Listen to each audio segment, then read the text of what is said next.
స్త్రీలు లేకుండా కుటుంబము లేదు. హల్లెలూయా.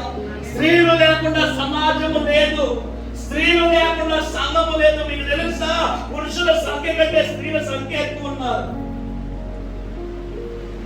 స్త్రీలు సంఘానికి అవసరము.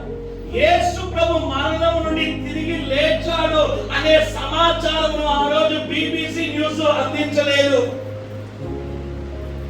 స్త్రీ క్రీస్తు మరణం నుండి లేచాడని వెళ్ళి ఆ సువార్తను చాటినదిగా ఉంటుంది. పాత నిబంధనలో స్త్రీ యొక్క ప్రాముఖ్యతను చూడగలం, క్రొత్త నిబంధనలో స్త్రీ యొక్క ప్రాముఖ్యతను చూడగలము. స్త్రీ సంఘానికి, స్త్రీ కుటుంబానికి, స్త్రీ సమాజానికి ప్రాముఖ్యముగా ఉంటున్నారు. హల్లెలూయా.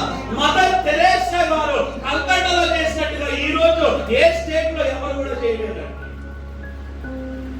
ఆమె యొక్క త్యాగము, ఆమె యొక్క సేవ ఎంతగానో ఘనముగానో దేవుని పేరట మనుషుల కొరకు చేసి నిలబడిన స్త్రీగా ఉంటున్నది. ఆమె మరణము తరువాత కూడా ఈ రోజు మనము ఆమెను గురించి మాట్లాడుతూ ఉంటాం. కుటుంబము నిలబడాలన్నా, కుటుంబము కట్టబడాలన్నా స్త్రీ అవసరము. హల్లెలూయా.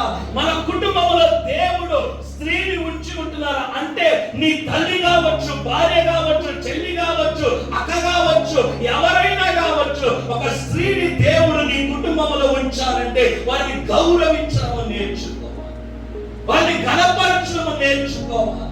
నిన్ను నీవు ఎలా చూసుకుంటున్నావో వారిని ఆ రీతిగా చూసుకోవడమో మనము నేర్చుకోవాలి. ఎందుకంటే దేవుడు కూడా వీరికి విలువను ఇస్తూ ఉన్నాడు.